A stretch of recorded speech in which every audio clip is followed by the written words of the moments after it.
নমস্কার প্রিয় দর্শক, আমি সাধক অলৌকিক রহস্য চ্যানেলের চন্দন চক্রবর্তী বলছি। আপনারা ইতিমধ্যেই যাকে আমার সামনে দেখতে পাচ্ছেন, দেবাশিস গুহ নিয়োগী, তার আগের একটি পডকাস্ট আপনারা দেখেছেন। অত্যন্ত রোমাঞ্চকর, অত্যন্ত আকর্ষণীয় বিভিন্ন অলৌকিক ঘটনা এবং আধ্যাত্মিক কিছু আলোচনা আমাদের মধ্যে হয়েছিল। সেই কারণে আপনাদের কাছে এবার আমি দ্বিতীয় পর্বে আমি দেবাশিসকে অনুরোধ করেছিলাম সেই নতুন কিছু ঘটনা নিয়ে আসে। হ্যাঁ প্রিয় দর্শক, দেবাশিস এসছে তার পিতৃবংশ এবং মাতৃবংশ উভয় ক্ষেত্রেই বেশ কিছু আধ্যাত্মিক অলৌকিক কাহিনী রয়েছে, যে কাহিনীগুলি অত্যন্ত রোমাঞ্চকর এবং অত্যন্ত আকর্ষণীয় হবে বলে আমি বিশ্বাস করি। প্রিয় দর্শক, আমরা ফিরে যাব আজ থেকে বহু বছর আগে, কিন্তু যার হাত দিয়ে ফিরে যাব সেই দেবাশিসের হাত ধরে আমরা কিন্তু টাইম মেশিনে চলে যাব পিছনে ফিরে তাকাবো, দেখব কতদিন আগে আমাদের এই পূর্বপুরুষেরা কিভাবে জীবন কাটাতেন, আধ্যাত্মিকতা এবং সামাজিকতা তাদের সঙ্গে কিভাবে সহাবস্থান করত। এই সহাবস্থানের অপূর্ব অলৌকিক কাহিনী আজকে কিন্তু দেবাশিস এই সাধক অলৌকিক রহস্য চ্যানেলে নিয়ে এসছে। তার সঙ্গে আরেকটা কথা, যারা এই চ্যানেলে পারিবারিক হোক, নিজের জানা হোক, দৈব অলৌকিক ঘটনাগুলি জানাতে চান, তারা 9875585972 এই নাম্বারে হোয়াটসঅ্যাপ করে, প্রথমে ফোন করবেন না, হোয়াটসঅ্যাপ করে আমাকে কন্ট্যাক্ট করুন, তারপরে আপনার সাথে আমি যোগাযোগ করে নেব। দেবাশিস, তোমাকে সাধক অলৌকিক রহস্য চ্যানেলের দ্বিতীয় পডকাস্টে আমি স্বাগত জানাচ্ছি। ধন্যবাদ। আমি আশা করি আজকেও আগের পডকাস্টের মতোই তুমি ভরিয়ে তুলবে আমাদের এই আধ্যাত্মিক অলৌকিক জগৎকে। চন্দনদা, আমাদের আগের আলোচনাতেই একটা কথা উঠেছিল যে সনাতন ধর্মের ব্যাপার। সনাতন মানে যেটা প্রবাহমান কাল ধরে চলে আসছে। আমাদের দেশ তো রত্নভাণ্ডার, মহাযোগী মহাসাধক এদের রত্নভাণ্ডার। তার মধ্যেও আমাদের মতন মানুষ, আমাদের মতন মানে অনামী বংশের লোক, তাদের জীবনেও কিছু ছোট ছোট ঘটনা সেগুলো ঘটে থাকে, কিন্তু ঠিক বলেছে, সেগুলো খুব আকর্ষণীয় এবং বংশে পরম্পরায় সেগুলো কিন্তু চলে। নিশ্চয়ই কথাগুলো খুব গুরুত্ব সহকারেই চলে। আমার যে মানে মাতুল বংশ বা পৈতৃক বংশ, দুটোরই মূঢ় বাঁধা আছে কিন্তু বাংলাদেশে, মানে ওপার পূর্ববঙ্গ। বাংলাদেশ কথাটা বলবো না, পূর্ববঙ্গে।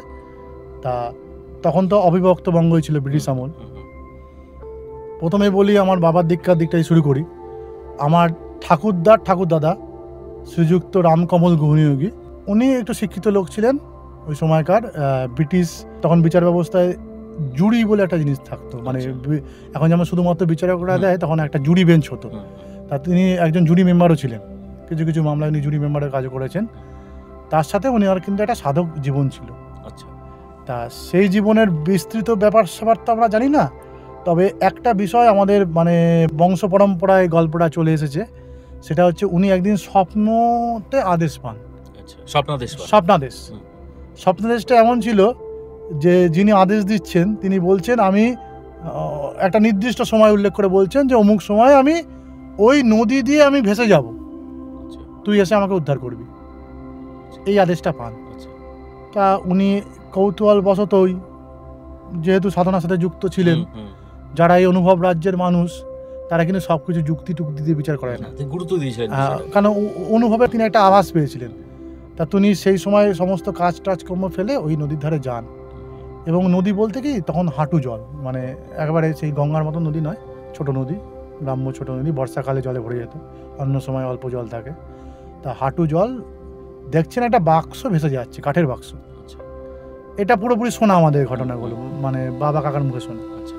তা বাক্সটা খুলে উনি একটা পবন কাঠের লাঠি পান, একটা জপের মালা পান, লেখা মন্ত্র পান। কোন ভাষায় লেখা আমি জানি না, শুনেছি লেখা মন্ত্র পান, তান্ত্রিক মন্ত্রই হবে। আর ওখানে একটা বিধি নির্দেশ ছিল, শর্ত ছিল, মানে ওখানে লেখাই ছিল সেটা, যে ওই মন্ত্র 3 দিন ধরে এক নাগাড়ে জপ করতে হবে।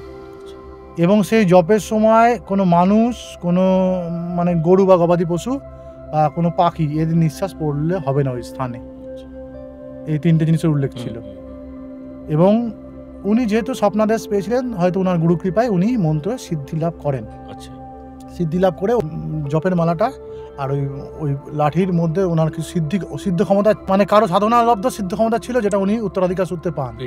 ঠিক আছে, সেটা কিন্তু আমাদের বংশের কারো না, মানে আমাদের বংশের এরকম ব্যাপার নয়, মানে কারো সাধনালব্ধ এটা উনি আধ্যাত্মিক উত্তরাধিকার সূত্রে পেলেন। ব্যাপারটা অর্জন করার আছে, ব্যাপারটা বোঝার আছে। মানে সবসময় কিন্তু বংশগতভাবেই আধ্যাত্মিক উত্তরাধিকার আসে না, আধার অনুযায়ী আসে। হ্যাঁ, তা উনি ওটা অধিকার লাভ করেন এবং উনি অনেক কিছুই মানে অপদেবতা সমস্ত কিছুই রেমেডি করতে পারতেন ওখানে। তাই এর একটা মানে ছোট একটা ঘটনাটা একদিক দিয়ে মজাদার, ঠিক আছে, এবং আমরা শুনেছি, আমাদের ছোটোবেলায় শুনতে গল্পটা খুব ভালোই লাগতো। বাবাকে কেন্দ্র করে গল্পটা। আমার বাবা তো তখন খুব ছোট, আর ওনার ঠাকুরদার হচ্ছে বাবা, ওই কর্তা বাবা, তিনি বেঁচে আছেন। আর আমাদের বংশের মধ্যে একমাত্র উনি ওই মন্ত্রের সিদ্ধি লাভ করেছিলেন। তারপরে হচ্ছে আমার ঠাকুরদার বাবা যিনি, তিনি করতে গিয়েও পারেননি, 3 বারই বাধা পেয়েছিলেন এবং তিনি একটু খ্যাপাটে বা অর্ধোন্মাদ হয়ে গেছিলেন, কিছুটা মানসিক ভারসাম্য হারিয়েছিলেন ওই মন্ত্রের আঘাতেও। কারণ ওই মন্ত্র সহজ মন্ত্র নয়, ওটা সিদ্ধ করতে না পারলে তার সমস্যা আছে। বা ওই তারপরে আমাদের বংশে কেউ আর ওটা নিয়ে চর্চা করেননি, মানে আয়ত্ত করার চেষ্টা করেননি। আমাদের যে পৈতৃক বাড়ি ময়মনসিংহের কাছে কালীহাতির কাছাকাছি একটা জায়গায় ছিল, কালীহাতি শহরের কাছে, ঠিক আছে। তা সেখানে ওই পাশাপাশি আরেকটা জায়গায় এক মানে ভদ্রলোক, তিনিও মন্ত্র শক্তিতে খুব মানে বড় গুণীন, তিনি ব্রহ্মদত্তি আনতেন মন্ত্র পড়ে, শোনা কথা এগুলো আনতেন। এবং ওই সময় যেহেতু যোগাযোগ ব্যবস্থা খুবই খারাপ, তা ব্রহ্মদত্তির মাধ্যমে উনি অনেক মানুষকে কঠিন ওষুধ, মরণাপন্ন ওষুধ রুগীকে ওষুধ এনে দিতেন। এই জন্য অনেক মানুষ ওখানে ভিড় করতো। তার যেদিন তিনি ব্রহ্মদত্তি আনতেন আর কি, ওই আসরে ভিড় করতো। ব্রহ্মদত্তি অর্থে এখানে নিশ্চয়ই কোনো শক্তি কিছু হবে একটা, এটা শক্তির আবির্ভাব ঘটতো। হ্যাঁ, এবং সেই শক্তিটাকে জনকল্যাণে কাজে লাগাতেন। তো এরকম একটা আসরে আমার বাবা খুব ছোট বয়স, 5-6 বছর বয়স বা 9-10 বছর, এর 10 বছরের মধ্যেই বয়সটা হবে, খুব ছোট বয়স এই সময়। আর মানে ওই রামকমল গৌনিকী মহাশয় আমাদের পূর্বপুরুষ, তিনি বেঁচে আছেন। এই সময় ওই আসরে গেছেন, আর ব্রহ্মদত্তি আমার বাবা ছোট বাচ্চা, তাকে দেখে কিছুটা স্নেহচ্ছলে জিজ্ঞেস করেছে যে তোমার কি চাই বলো বাবু। কথাগুলো অদ্ভুত, কিন্তু হ্যাঁ জিজ্ঞেস করেছে। অনেকটা মনে হচ্ছে কি সেই আরব্য রজনী গল্পের মতো লাগছে আর কি। সেই পাত্রটাকে ঘষলে যে বেরিয়ে আসতো উইশ ফুলফিল। হ্যাঁ, ঠিক আছে, ঠিক, এটা একদম ঠিক। তা বাবা তো ছোট বাচ্চা, এবার ওই সময় মানে বাংলাদেশের ওই সব জায়গায় জলা জায়গা, ওখানে গোলাপ ফুল পাওয়া যেত না সহজে, এখনকার মতন না, তখন আলাদা ছিল পরিবেশটা, ঠিক আছে। বাংলাদেশের যে কোনো লোকের সাথে গল্প করবে, দেখবে এই বোয়াল মাছের গল্প, আর মাছ ধরলে ওই সবই গল্প চলবে, ঠিক আছে। তা বাবা শখ করে বলে ফেলেছিল আমাকে একটা গোলাপ ফুল এনে দেবে।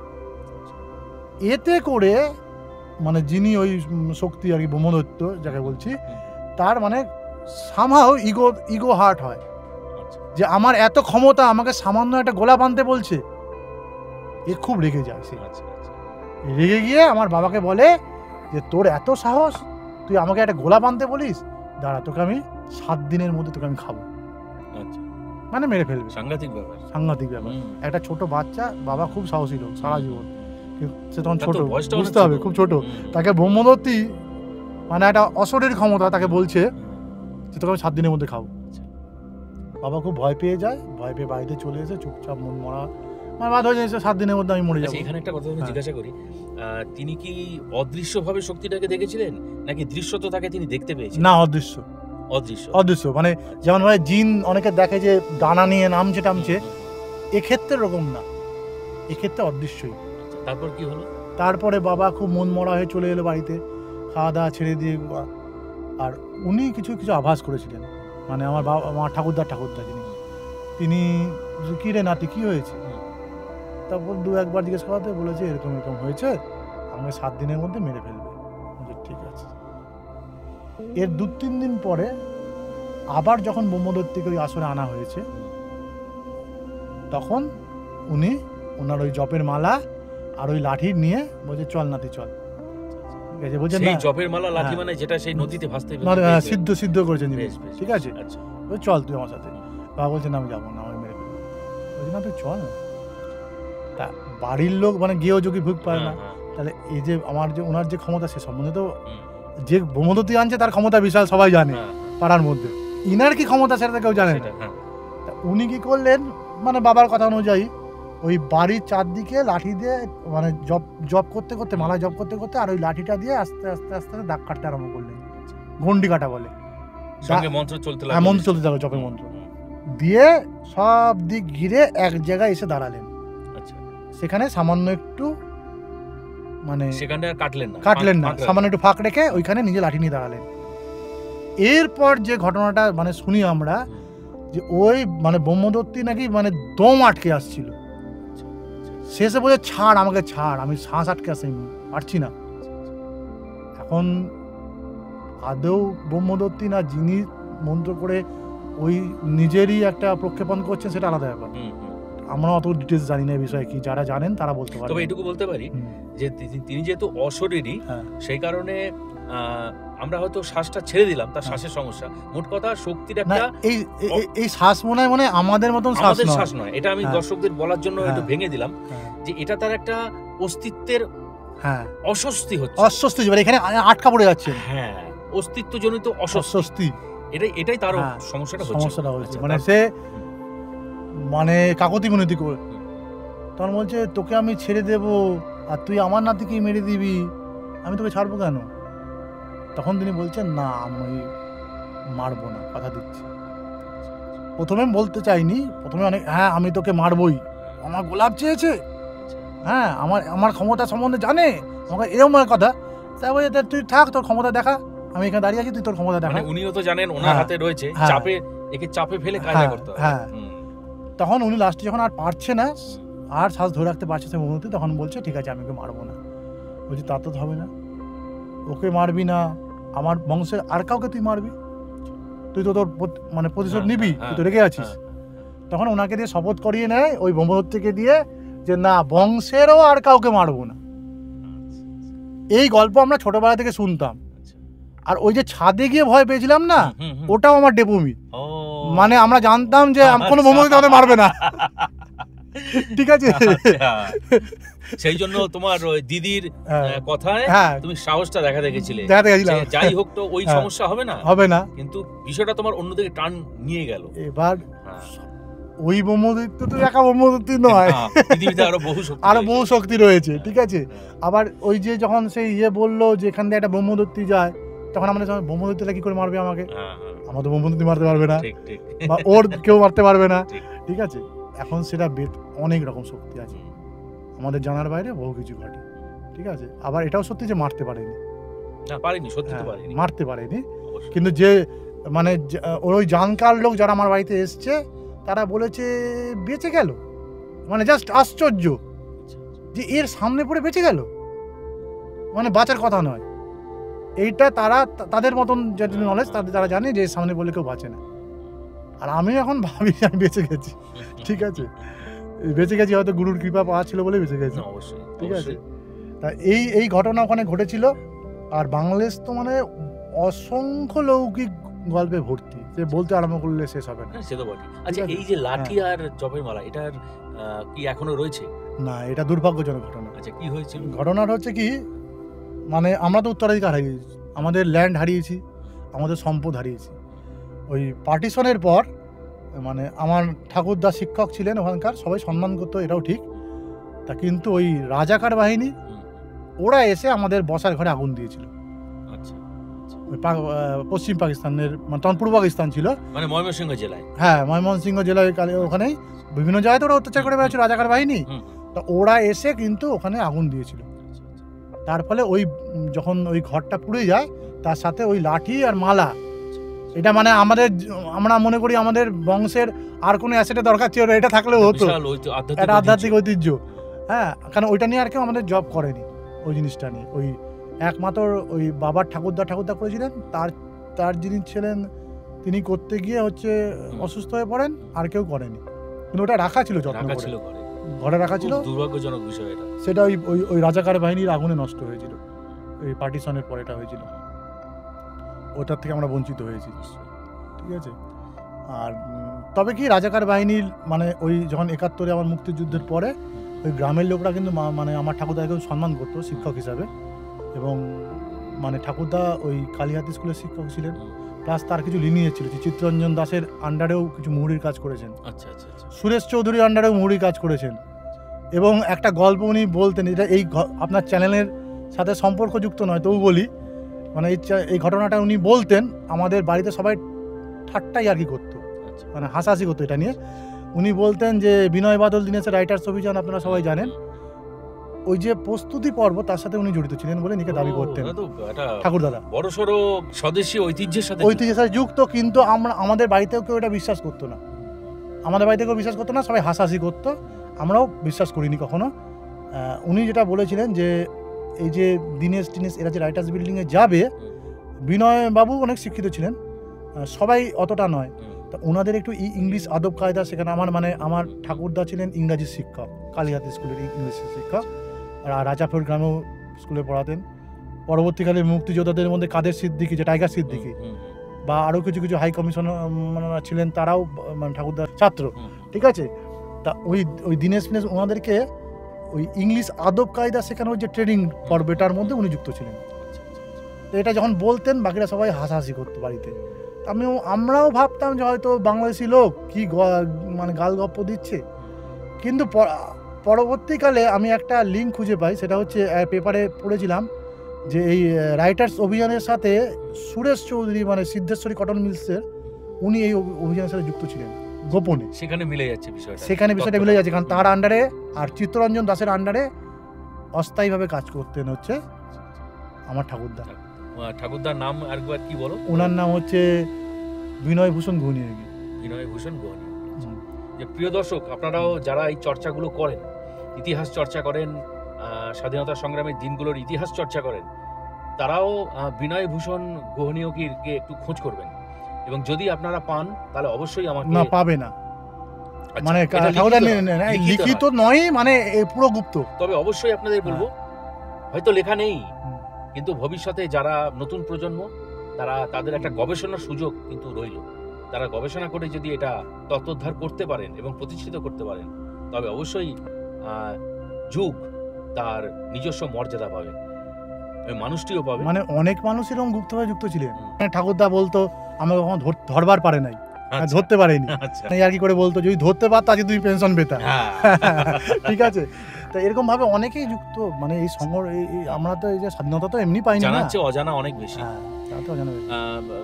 দেবাশিস, এরপর দাদা ঠাকুরদার বোধহয় আপাতত বলার মতো তোমার আর কিছু নেই না। এবার আমি তাহলে মায়ের দিকটায় যাই, তুমি চলে এসো। মায়ের দিকটা কিন্তু আবার একটু অন্যরকম। ওই জায়গাটার নাম মনে হয় রাজমান, ওখানে একটা বেল গাছ ছিল। ওই বেল গাছটাকে মানে দুর্গাপুজোয় বেল বরণের গাছ বা কিছু একটা আছে না, যে ওই গাছ থেকে পাতা এনে পুজো করতে হয়, এবং একটা মান্যতা ছিল যে ওই বেল গাছের ডাকিনী যুগিনী এসে পুজো করে। অনেকে দেখেছে, মানে যাদের সেই দৃষ্টি ছিল তারা দেখেছে, উপলব্ধি করেছে। তা ঘটনাটা বলি কেন, এই যে পার্টিশনটা উল্লেখ করলাম, এত গল্পটা উল্লেখ করলাম, দেখুন পার্টিশনে তো আমরা জমি জমা হারিয়ে তো চলে এসেছি, কিন্তু আমাদের মানে সাথে যে আরো কি কিছু জিনিস চলে এসছে এর ধারণা মানুষের নেই। ওই বেল গাছ এই মানে নদিয়ার দেবগ্রামে আমার দিদাকে স্বপ্ন দেখায়। বেল গাছ স্বপ্ন দেখিয়েছে? বেল গাছ স্বপ্ন দেখায়, সত্যি নতুন কথা শুনছি। হ্যাঁ, বেল গাছ স্বপ্ন দেখায়। বেল গাছ মানে কি, ওই বেল গাছের অধিষ্ঠাত্রী যিনি দেবী, হ্যাঁ, বলে যে আমাকে ছেড়ে তোরা চলে এলি, শুধু এই আমাকে ছেড়ে তোরা চলে এলি, আমি অনাদরে অমুক জায়গায় পড়ে আছি, তুই আমাকে সে নিয়ে যাস। এই তার আকুতি, একটা সন্তানের মতন আকুতি। তা আমার দিদা তো অত মানে আমার দিদার যিনি শাশুড়ি, তিনি বৈষ্ণব গুরুর সাথে দীক্ষা নিয়ে জপ টপে সিদ্ধ সাধনা করেন। ভবিষ্যতে তার মৃত্যুর সময় উল্লেখ করে জিনিসপত্র কিনিয়ে রেখে তিনি মারা গেছেন, মানে ইচ্ছা মৃত্যুর মতন, আমি বারবেলায় মরবো না, অমুক সময় মরবো। কিন্তু আমার দিদা কিন্তু অতটা নয়, মানে তার কিন্তু ওই সাধন যোগের পথে অতটা অগ্রসর নয়, কিন্তু তাকে স্বপ্ন দেখালো, ঠিক আছে, তাকে স্বপ্ন দেখালো। তা তিনি যখন চান করে ফিরছেন, দেখেন জঙ্গলের মধ্যে ঠিক ওই জায়গাতেই একটা ছোট্ট বেলের চারা আছে, স্নানঘাটে আসা যাওয়ার পথে। তিনি ওটাকে আর মানে অস্বীকার করতে পারলেন না, মানে বিশ্বাস করেই হোক, ভক্তিতে হোক, ভয়ে হোক, মানে সংশয় থেকেই হোক, স্বপ্নাদেশ মেনে তিনি ওই জিনিসটাকে এনে বাড়িতে প্রতিষ্ঠা করেছিলেন, ওই বেল গাছটি। তারপর বেল গাছটি ধীরে ধীরে বড় হয়। অনেক বছর সেরকম কিছু ঘটনা ঘটেনি। এখন শাশুড়ি বউয়ের খুনটুসি বলবো, মানে শাশুড়ি অপেক্ষাকৃত বড় সাধিকা, তিনি আদেশ পাননি, তার পুত্রবধূ অত বড় সাধিকা নন, তিনি আদেশ পেলেন। এটা তো শাশুড়ির একটু মানে লেগেছিল। শাশুড়ি হচ্ছেন বৈষ্ণব, তাই তো, আর এদের শৈব সাধনা, শিব ঠাকুর ওনার যে শাশুড়ি মা অতটা ভক্তি করতে না বেলগাছে, যে কি দেখতে কি দেখেছে কি এনেছে।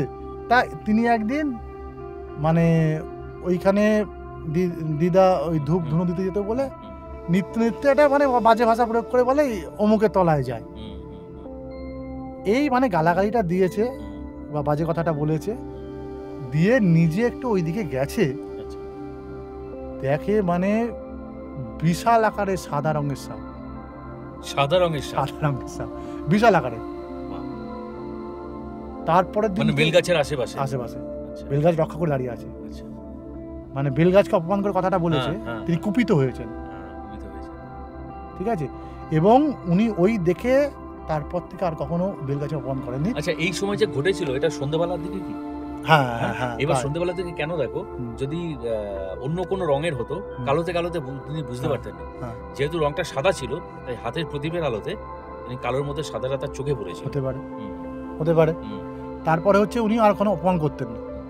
এইবার একদিন যদি সাদা রঙের সাপটা দেখা যেত তাহলে এটা হচ্ছে কোইন্সিডেন্স বা ইলিউশন, কিন্তু আরেকজন মানে মুসলিম সহিস জঙ্গল টঙ্গল পরিষ্কার করতে এসে সেও ওখানে ওই জিনিস দেখেন এবং বলেন, মা গো মা, এখানে যিনি আছেন তিনি হচ্ছেন ভাগীরথী এক্সপ্রেস। এই ভাষাটা আমরা শুনেছি, ভাগীরথী এক্সপ্রেস। ওইখানে হচ্ছে মানে ভাগীরথী এক্সপ্রেস খুব জোরে চলতো তখনকার দিনে, ওই লাইনে তো আর অত এখন মাথার এসে অনেকে চলে, তখন তো চলতো না। ভাগীরথী এক্সপ্রেস মানে জোরে চলে, আর লালগুলো আস্তে আস্তে, ঠিক আছে। তাহলে এখানে যে আছে সে ভাগীরথী এক্সপ্রেস, সে ভয় পেয়ে ওখান থেকে পালিয়ে যায়, জঙ্গল পরিষ্কার করেনি। এই দুটো জিনিস দেখা হয়েছিল। এরপরে যেটা ঘটে হচ্ছে মামার সাথে আমার একবার নির্দেশ এসছে ওখানে মন্দির করে দাও, বা মানা হয়নি, আর্থিক অভাব হোক বা গুরুত্ব না দেওয়া, ঠিক আছে। আমরা তো যে অবস্থার মধ্যে বেঁচে আছি সবসময় আমাদের পরম্পরাটাকে আমরা ধরে রাখার বা সেই জায়গায় পৌঁছাতে পারিনি, জড়িত থাকে, হ্যাঁ সেই জায়গায় আমরা পৌঁছাতে পারিনি বা তার গুরুত্ব আমরা বুঝতে পারিনি এখন, ঠিক আছে। তা মামা তখন মানে সিকিউরিটি ফোর্সে কাজ করতো, সিআইএসএফে কাজ করতো। তিনি নিজেও একবার এই গল্পটা বলেছেন, আমার না যেটুকু জানি তাই বলছি। উনি একবার ওই উজ্জয়িনী মহাকাল মন্দিরে গেছেন, তখন তিনি বোধহয় চাকরিটা ছেড়ে দিয়েছেন, কি করবেন না করবেন সেই অবস্থায়, বেকার অবস্থায় বোধহয় গেছিলেন মোস্ট প্রবাবলি। যাই হোক, মানে উনি ওই সাধু ফাধু অত পরম্পরাতে বিশ্বাস ছিল না, মানে ভক্ত টাইপের নয়। কোনো কারণে একটা পুজো দিতে যাবে, একটা কুকুর মানে ছুঁয়ে দিয়েছে মামাকে। মামার মনে একটা ইস, পুজো দিতে যাব কুকুর ছুঁয়ে দিল, এরকম একটা ফিলিংস এসছে। তখন ওই সাধু তাকে কিছু একটা বলেছিলেন, যে তুই কি বলছিস রে, তুই বাড়ি গিয়ে দেখ তোর বাড়িতে কি হয়েছে, এরকম একটা কিছু বলেছিল। এই জায়গাটা আমি তোমাকে বলি, এই জায়গাটা তোমার মামা যেটা বলেছিলেন, আমি আসলে ওনার কাছ থেকে এটা বাই ফোনে আমি নিয়েছিলাম। সেইটুকু থেকে যা মনে আছে, উনি তার সঙ্গে আরেকজন বন্ধু ছিল, প্রিয় দর্শক। এটা দেবাশিসের সামনে বলছি, দেবাশিস জানে, হয়তো এই মুহূর্তে ওর গুছিয়ে বলতে পারছে না। তো কুকুর ছুঁয়ে দিয়েছিল, উনি যখন এরকম একটা বলছেন যে যা আমার কুকুর ছুঁয়ে দিল, কি আর আমি আজকে পুজো দেবো, পুজো আর দিতে পারবো, তখন একজন সাধু, অনেক সাধু দূরে লাইন দিয়ে বসে থাকে, একজন সাধু ওনাকে হাত ডাকলো। এবার ডাকার পরে উনি বললো, কি হয়েছে, আমাকে ডাকছেন কেন? বলছে যে তোর পুজো তো নিয়েছে, তুই আর কি যাবি? বাবা তোর পুজো নিয়েছে। হ্যাঁ, কে নিয়েছে? ওই তো একটা কালো রঙের কুকুর, ও নিয়েছে। তোর বাড়িতে যা, তোর বাড়িতে 1 বছর পরে দেখবি কুকুর যাবে। হ্যাঁ, 1 বছর পরে কুকুরটা যাবে। তা উনি অত ভক্তি বিশ্বাস তার ছিল না, সেই কারণে উনি গেছিলেন। এইবার তুমি বলো, তোর বাড়িতে এবার 1 বছর পরে ওই যে মানে ওখানে তো এখন মোটামুটি একটু গুছিয়ে পুজো দেওয়া হতো। এবার 1 বছরের মাথায় ঘটছে কি, কোথা থেকে একটা কালো কুকুর আসছে, কুকুরটা কিন্তু এলাকায় কেউ চেনে দেখেনি, এসে ওই পুজো যাওয়াটা লন্ডভন্ড করে দিয়ে চলে যাচ্ছে। আর আমাদের তো অত মানে এখন তোমার মামার একটা শখ ছিল, শখটা হলো উনি সমস্ত তীর্থস্থানে যেতেন, সেখান থেকে পাথর সংগ্রহ করতেন। পাথর সংগ্রহ করতেন এবং ওখানে রাখতেন। হ্যাঁ, রাখতেন। ওই হ্যাঁ। জায়গাটায় ও হ্যাঁ। পেচ্ছাপ করে দিয়ে চলে গেছে। হ্যাঁ হ্যাঁ এবার উনি তখন ছিলেন ওনার বইয়ের দোকানে। হ্যাঁ হ্যাঁ ওনার বইয়ের দোকানে চাকরি ছেড়ে চলে এসেছে, চাকরি ছেড়ে ভোপাল তার আগে ছেড়ে দিয়েছিলেন। হ্যাঁ এবার উনি যখন বইয়ের দোকান থেকে ফিরছেন, তখন বাড়ির যারা মহিলা ছিলেন বলছেন, জানিস কি হয়েছে? বলে কি? আরে জানিস একটা কালো কুকুর এসেছিল, এই কালো কুকুরটা এসে তুই যে ওই যে পাথরগুলো জমিয়ে রেখেছিলি হ্যাঁ। বিভিন্ন জায়গা থেকে, ওখানে এসে পেচ্ছাপ করে দিয়ে চলে গেছে। এই ঘটনাটা ঘটেছিল। এই ঘটনাটা ঘটেছিল। এবার আমরা তো অত বেশি চর্চা হয়নি ঘটনাটা, মাঝে মাঝে একটু ভুলে যাই। তা কালক্রমে কিন্তু ওই মানে উজ্জয়িনী মহাকালে কিন্তু মানে সোয়ান বলে ওরা, মানে বাবার কিন্তু উনি দূত ওখানে, বা কাল ভৈরব ওখানে সোয়ান রূপে থাকেন, কাল ভৈরব ওই তীর্থস্থানে। ঠিক আছে, তা এই যে এখন ঘটনাটা হলো কি, ওই বেল গাছ যাকে ডাকিনী যোগিনী অভিষিক্ত করতো, ওইখান থেকে যে যিনি চলে এলেন, আমার যতদূর মনে হয় ওই যে বেল গাছে, আমরা এই ইতিহাস জানি না, যদি ইতিহাসকে সঠিকভাবে লিখে রাখা হতো তাহলে আমার এটা অনুমান যে ওই বেল গাছ যখন প্রতিষ্ঠা হয়েছে তার সাথে উজ্জয়িনী মহাকালের কোনো যোগাযোগ নিশ্চিতভাবেই থাকবে, বা ওখানকার কোনো সাধকের দ্বারা এটা অভিষিক্ত হয়ে এখানে প্রতিষ্ঠা হয়েছে। এটা শক্তিটা জাগরিত শক্তি, হ্যাঁ, ওই স্থান থেকেই এসছে। ঠিক আছে, এবং এইখানে কালক্রমে বলে ওখানে মন্দির প্রতিষ্ঠা করে ছোটখাটো সীমিত সাধ্যের মধ্যে করেছে, এবং অনেকে ওখানে এসে উপকৃত হয়েছে। কিন্তু এখানে আরেকটা জিনিস উনি বলেছিলেন, তোমার মামার নামটা একবার যদি বল, আমি তো ভুলে গেছি। বিশ্বনাথ সরকার। বিশ্বনাথ সরকার, ওনার ছবিটাও আমি দিয়েছিলাম, মনে চোখে ভাসছে। এইখানে যেটা ঘটেছিল সেটা হলো যে ওনাকে একদিন স্বয়ং মহাদেব স্বপ্নে দর্শন দিয়েছিলেন, এবং স্বপ্নে দর্শন দিয়ে বলেছিলেন যে শিব মন্দিরটা কিভাবে তৈরি করতে হবে, হ্যাঁ, কোন দিকে মুখ করে বা কিভাবে কি তৈরি করতে হবে। কিন্তু যেহেতু ওনার আর্থিক অবস্থাটা ভালো ছিল না, সেই কারণে উনি কিন্তু সেভাবে তখন পারেননি। ওই যে শিব মন্দিরটা, তার পাশে আরেকটি ছেলে, সে মা তারার মানে কৃপা পেয়েছে, এবং সেখানে তার মন্দিরে এখন প্রচুর লোকজন আসে। ঠিক আছে, সে ওই সব করে, কিন্তু মামা কখনো এগুলো করেনি, আর মামার বাড়ি থেকেও কেউ চাইতো না, উদ্যোগ নেয়নি, ও চাইতো না ওসবের মধ্যে জড়িয়ে পড়বে আমার। কিন্তু ওইখানের আরেকটা ঘটনা আছে, ওই বেলগাছের ওখানে ভগবান দাস বলে একজন ছিলেন সাধক ওখানে, তিনি কোনোভাবে ওখান থেকে মানে ওই বেলগাছের তলায় সাপের মণি আছে এরকম একটা ধারণা তার হয়েছিল। হ্যাঁ, সাপের মণি, ঠিক। এবং তিনি যাগযজ্ঞ করেছিলেন, এবং যজ্ঞের সময় তিনি গোবর নিয়ে তখন কেউ কারণটা বুঝতো না, পরে বোঝা গেছিল, মানে মণি নিয়ে সাপ বেরোলে গোবর দিয়ে দিতে। এই প্রচেষ্টা কিন্তু ওখানে করেছিলেন, এবং পরবর্তীকালে কিন্তু কৌতূহলবশত অনেকে ওই বেলগাছের তলায় খোঁড়াখুড়ি করে, যেমন মন্দিরটা ভিত্তিত করতে যাবে, এবং বলে যে এমন একটা কিছু নিশান দেখা যায়, কেউ কিছু জিনিস তুলে নিয়ে চলে গেছে বা কোনো পথ দিয়ে চলে গেছে, এরকম একটা দেখা গেছিল জিনিসটা। ঠিক আছে, মানে ওইখানকার যে আধ্যাত্মিক শক্তি, সেই শক্তিকে পাওয়ার জন্য অনেক সাধুই ওখানে ঘোরাফেরা করত, এবং তারা নানাভাবে চেষ্টা করেছে। লাকলি একটা কথা কি, আমি মাকে শেষ প্রথম বলতাম যে ওখানকার যে আসল যে সম্পদটা সেটা মনে হয় কেউ পাইনি, আমি গুরু কৃপায় সেটা পেয়েছি। আসল সম্পদ ম্যাটেরিয়ালের মধ্যে নেই। ঠিক আছে, ওই যে কৃপাটা সেটা আমি পেয়েছি। ঠিক আছে, সেই জন্য বেঁচে পড়তে আছে।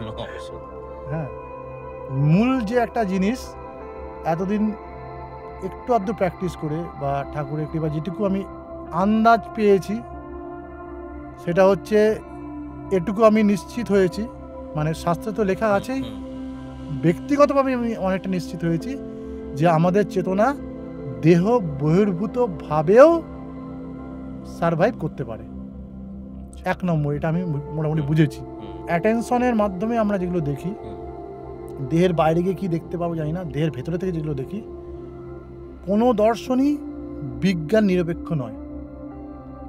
বিজ্ঞানের মানে ব্যাখ্যার ভেতরেই সমস্ত কিছু আছে। দেখো, বিজ্ঞান মানে অর্থগতভাবে যেটা হয় সেটা বিশেষ রূপে জ্ঞান। এবার আমরা কি মনে করি, বিজ্ঞান মানে হলো কোনো যান্ত্রিকতা। আমরা বিজ্ঞান বলতে টেকনিক্যাল ব্যাপারটাকেই কিন্তু বুঝি, কিন্তু বিজ্ঞান শব্দের যে প্রকৃত মানে ভাঙলে পরে যেটা হয় সেটা হলো বিশেষভাবে জ্ঞান লাভ করা, বিজ্ঞান বিশেষ অর্থে জ্ঞান।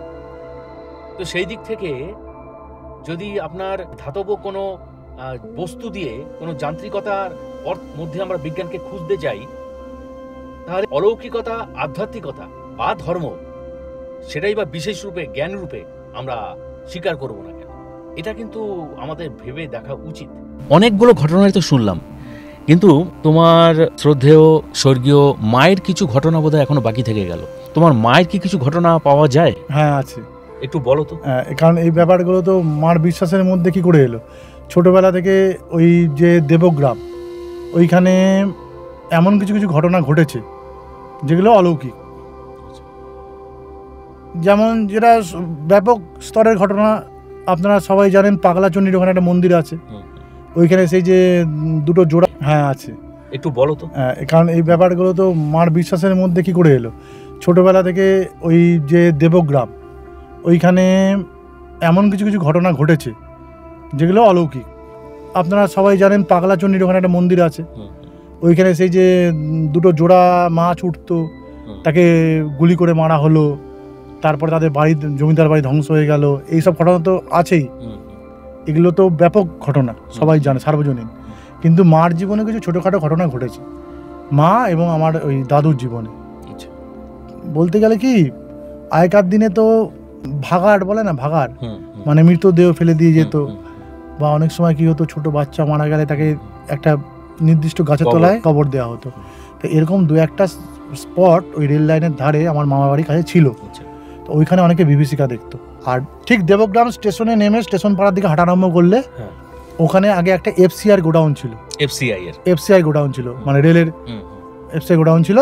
ওইখানে একটা বট গাছ ছিল, ওই বট গাছে অনেক অনেক কিছু দেখেছে, এবং মাও ছোটবেলায় দেখেছে। এই ঘটনাটা বলি, মা একবার মেলায় মানে ঘুরতে গেছিল, আর পাশের বাড়ির এক ওই মামা, দুজনেই তখন ছোট, দুজন মিলে গেছে। আর তখন হচ্ছে ওই ওই মামার যিনি মা আর কি, বুদ্ধি করে হাতে লণ্ঠন দিয়ে দিয়েছে, তোরা সন্ধ্যাবেলায় ফিরবি, ফিরতে ফিরতে যাবে। তা ওরা বিকালবেলা একটা কাজে গেছে, ফেরার সময় আসছে, হাতে লণ্ঠনটা আছে, আর ওই কিছু ওই চানা মটর নাকি কি বলে ও কিনেছে, যেগুলো হয়তো ওই ফুটকলাই বা কিছু আমরা খাই এর সময়, হ্যাঁ ওই নেড়াপুরার সময় খাওয়া হয় না, ওরকম একটা ফুটকলাই খেতে খেতে আসছে। তা ওই জায়গাটা বর্ণনায় আপনারা দেবগ্রাম স্টেশনে নামলে, নেমে একটু নেমে এসেই ডান দিকে একটা শনি মন্দির আছে, তারপরে রাস্তাটা রেল লাইনের পাশ দিয়ে শুরু হলো। ওখানে একটুখানি দূরে গিয়ে সেই বট গাছটা, তা সেইখানে গেছে, বট গাছ থেকে 200 মিটার দূরে তারা আছে। এই অবস্থায় দেখছে কলের কাছে একটা গোল মতন আলো, বলের মতন আলো এরকম ওঠানামা করছে কলের কাছে। সেটা আস্তে আস্তে আস্তে আস্তে হাওয়ার মধ্যেই, কিন্তু আস্তে আস্তে আস্তে আস্তে আস্তে সেটা বট গাছের দিকে চলে গেল। দুজনেই ছোট বাচ্চা, দুজনেই একসঙ্গে দেখছে, এবং এমন নয় যে আলো আধারি কোনো কিছু, স্পষ্ট দেখছে গোল বলের মতন আলো। মানে ওই যে জলের মধ্যে আলেয়া জলে টলে সেরকম না, বা মিথেন গ্যাস থেকে, মিথেন গ্যাসের ওই জিনিস নয়, গোল বলের শেপের একটা আলো, মানে বাতাসের মধ্যে এরকম এ করতে ওঠানামা করতে করতে ওই কলের ওখান থেকে, মানে এফসিআই যে কলটা ছিল সেই কলের থেকে ওই বট গাছের দিকে চলে গেল। এই দেখে তারা খুব ভয় পেয়ে যায়, এবং মানে হেরিকেন হাতে করে ওই কলাই মলাই ফেলে দুজন হাত ধরে দৌড়ে চলে আসে। এটা হচ্ছে মা এবং সেই মামা একযোগে দেখে বাচ্চা একসাথে। কিন্তু ওই এফসিআর গোডাউনে কিছু ঘটনা আছে। সেটা হচ্ছে বলি, আমার মামার বাড়ির পাশে এক দাদু আর কি, মামাদের সম্পর্কে দাদু, তিনি ওই একটা সময় গ্রাম বাংলার পরিভাষায় বলে ভূত পোষা বা এসব বলে না, এর কিছু মন্ত্র শিখেছিল। তখন প্রথম যখন শিখছে তখন খুব মানে কাঁচা অবস্থা তার।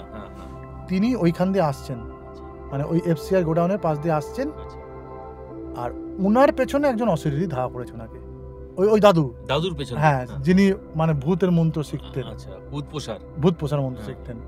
এবার ইনিও মন্ত্র বলছেন, আর যিনি অশরীরী তিনিও মন্ত্র বলছেন, দুজনেই সমান। হ্যাঁ, এরা শুনতে কিন্তু সেই ভূতের গল্পের মতন, ভৌতিক গল্পের মতন।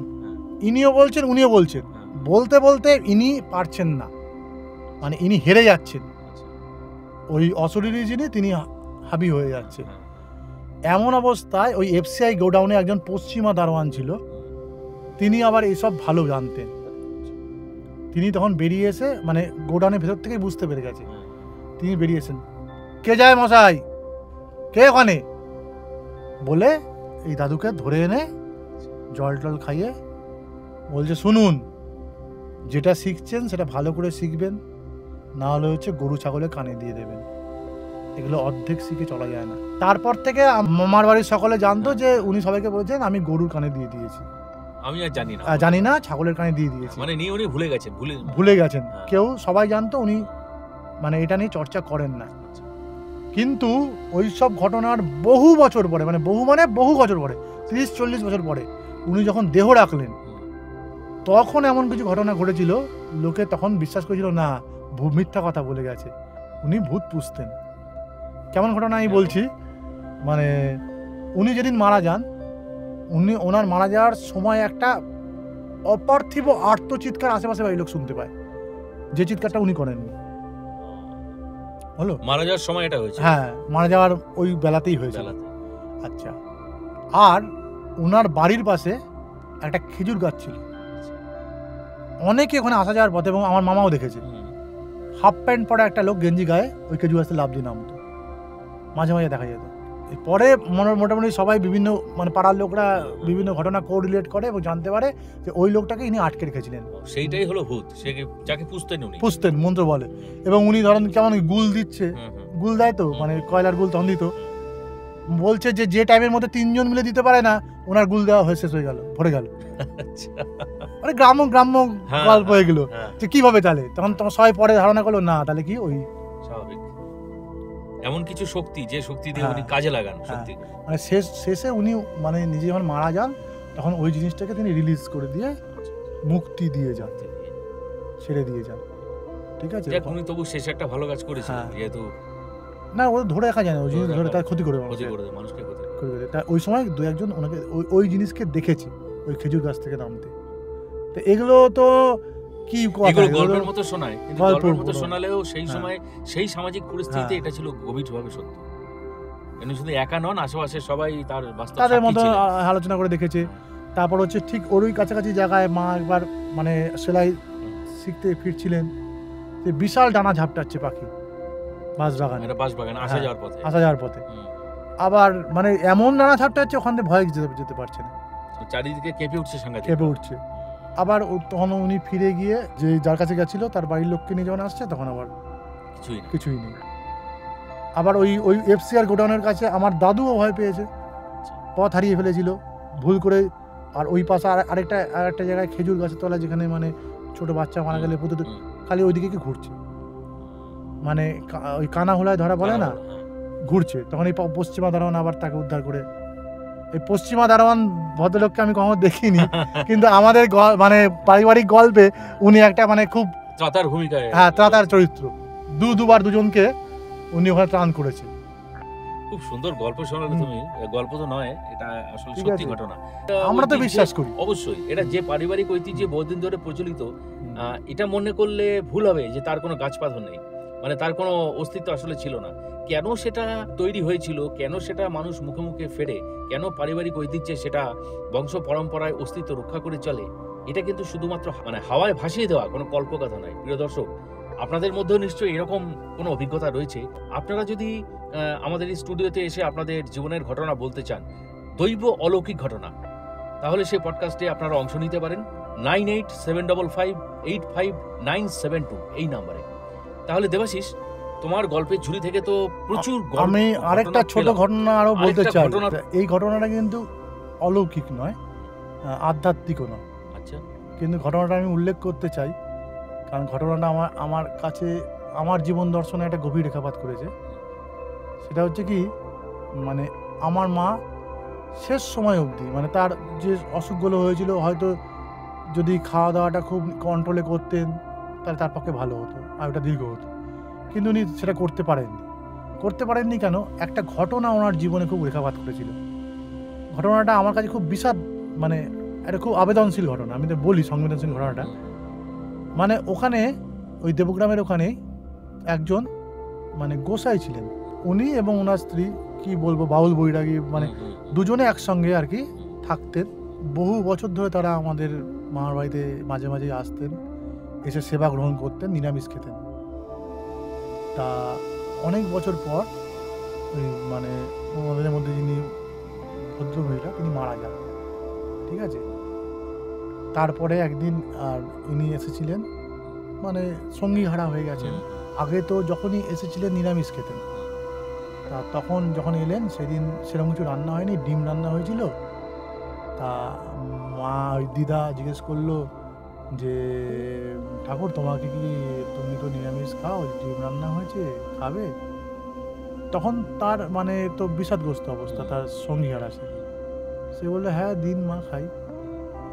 তা বলছে যে লোকটা মানে বহু বছর আমিষ খাননি, আচ্ছা তার নির্দিষ্ট যে পথে তিনি যান সেই বিলিফের উপর নির্ভর করে বহু বছর তিনি আমিষ খাননি, বলছে ওই সামান্য একটা ডিমকে মানে পাতের মধ্যে মনে হয় 10-20 বার ঘুরিয়ে ঘুরিয়ে এক জায়গা থেকে আরেক জায়গায় রাখছে, সেই জায়গাটা একটু চেটে খাচ্ছে। আচ্ছা মানে পরম যত্নে ওই ডিমটাকে তিনি পাতের মধ্যে 10-20 বার ঘুরিয়ে ঘুরিয়ে খান এবং লাস্টে সেই ডিমটা খান। এর পেছনে কারণটা কি ছিল? উনি একটা কৃচ্ছ সাধনের একটা রেস্ট্রিকশন বহু বছর মেনেছেন, আর হয়তো সঙ্গী হারা হয়ে এখন তার কাছে জীবনটা অনেকটাই অসহায় বা অর্থহীন হয়ে গেছে, বিষাদগ্রস্ত হয়ে পড়েছেন। মানে মূলত ব্যাপারটা কি এলো যে আমরা যে আমিষ নিরামিষের গণ্ডিটা কাটি, গণ্ডি শিক্ষণীয়, আমাদের জীবনে দরকার, রেস্ট্রিকশন দরকার, কিন্তু একটা মানে লেভেলের পরে গিয়ে সমস্ত বাধা মানে গণ্ডির বাইরেও একটা জগৎ আছে, যার মধ্যে কোনো বাধা নিষেধ নেই। সেখানে গিয়ে কিন্তু মানুষকে আত্মসমর্পণ করতে হয়। সেই যতই তুমি সংস্কারধারী হও হ্যাঁ। কিংবা নিয়ম মেনে সারা জীবন চলো না কেন, হ্যাঁ, তা সেই লোকটি কিন্তু শেষ পর্যায়ে এসে তার মধ্যে কোনো একটা হতাশার থেকে তিনি এই জায়গাটা উত্তরণ ঘটলো। ঘটলো। এবার তার থেকে আমার মা কি শিক্ষা নিয়েছিল যে না নিয়মটির মতো মানতে নেই, কিন্তু ব্যাপারটা তা নয়, তাই সেটা তার ব্যক্তিগত একটা ব্যাপার। কিন্তু এই ব্যাপারটার মধ্যে একটা আমার কাছে একটা উদাস কোনো একটা ঘটনা, যে সঙ্গীহীন জীবনের যে যন্ত্রণা। এটা আসলে সত্যি বলেছো। এটা একটা কি বলবো, মানুষের জীবনে একাকিত্ব একটা সময়, যে সময়টাকে একাকিত্বকে একাই থাকতে দিতে হয়, এবং একাকিত্বকে একাই থাকতে না দিলে একাকিত্বের শৈল্পিক মর্যাদার হানি ঘটে। হ্যাঁ, এটা তুমি ঠিকই বলেছো। আরেকটা জিনিস কি চন্দনদা, আমরা তো মানে ভাবি যে আধ্যাত্মিক জীবন মানেই সন্ন্যাসের জীবন, কিন্তু সেটাই মনে করি। হয়তো না, হয়তো এই যে যূথবদ্ধ যে সাধনা, এও আধ্যাত্মের একটা বিশাল খন্ডি, একসাথে বাস করে বেঁচে থাকা, এটাকেও মানতে হবে। তা ওই লোকটা কিন্তু যতদিন তার স্ত্রী শক্তি ছিল তার পাশে, উনি কিন্তু নিয়ম আচার সমস্ত কিছু মেনেছেন, এবং শেষে কিন্তু বহুদিন পর যে একটা জিনিস খাচ্ছেন ঘৃণা করে নয়, তার নিয়মের পরিপন্থী জিনিস গ্রহণ করছেন, পরম আদরে গ্রহণ করলেন, মানে বৈপরীত্যকে পরম আদরে তিনি সম্মান জানালেন। এও কিন্তু আমাদের সনাতন ধর্মের একটা বড় দিক, তাৎপর্যবাহী। হ্যাঁ, আমরা বৈপরীত্যকে সম্মান জানাই এবং ভালোবেসে সম্মান জানাই। ঠিক ঠিক ঠিক। তুমি খুব সুন্দর করে কথাটা বললে। আমি তো শিখলাম অনেক কিছু, আমি এর থেকে উপলব্ধি করলাম। আশা করি দর্শক আপনারা যারা রয়েছেন, এই পডকাস্ট আপনাদের কাছে কেমন লাগলো? সাধক অলৌকিক রহস্য চ্যানেলে আপনারা সাধারণ ভিডিও দেখেন, শর্টস দেখেন, লাইভ দেখেন, কিন্তু আজকে যে পডকাস্ট, এই দ্বিতীয় পডকাস্টটি আপনারা দেখলেন, কেমন লাগলো অবশ্যই কিন্তু কমেন্টে জানাবেন। আর এই চ্যানেলটাকে সাবস্ক্রাইব করবেন, চ্যানেলটাকে সাবস্ক্রাইব করে এর পাশে থাকবেন এবং বেল আইকন অল নোটিফিকেশনটা অন করে দেবেন। এবং অবশ্যই আপনারা যারা আপনাদের জীবনের দৈব অলৌকিক ঘটনাগুলি আমাদের সাথে শেয়ার করতে চান, তারা 9877558972 এই নাম্বারে কিন্তু হোয়াটসঅ্যাপ করে যোগাযোগ করবেন, এবং তারপরে আশা করি ঘটনা যদি সেইভাবে বলার মতো হয় অবশ্যই পরিবেশন করা হবে। তাহলে আজকের মতো আমাদের আসর ইতি টানতে বাধ্য হচ্ছি, কিন্তু শেষ বলে তো কিছু হয় না। আসলে যখন মনে করি সব শেষ হয়ে গেল, হয়তো এরপরে নতুন কোনো আবার লক্ষ্য উপলক্ষের আগমন ঘটবে। আমরা নতুন করে আবার বসবো, নতুন করে আবার মুখোমুখি পডকাস্টে বসবো, কারণ জীবন এখানেই হয়তো শেষ নয়। যদি এখানে শেষ না হয়, অভিজ্ঞতারও শেষ হবে না, অভিজ্ঞতাও চলতেই থাকবে, আরও সঞ্চয় হতে থাকবে। আমরাও যেটা শেয়ার করার মতো সেটা শেয়ার করব। আজকের মতো বিদায় নিচ্ছি। নেক্সট আসছি সামনের কোনো দিন নতুন কোনো অনুষ্ঠান নিয়ে। ধন্যবাদ, নমস্কার।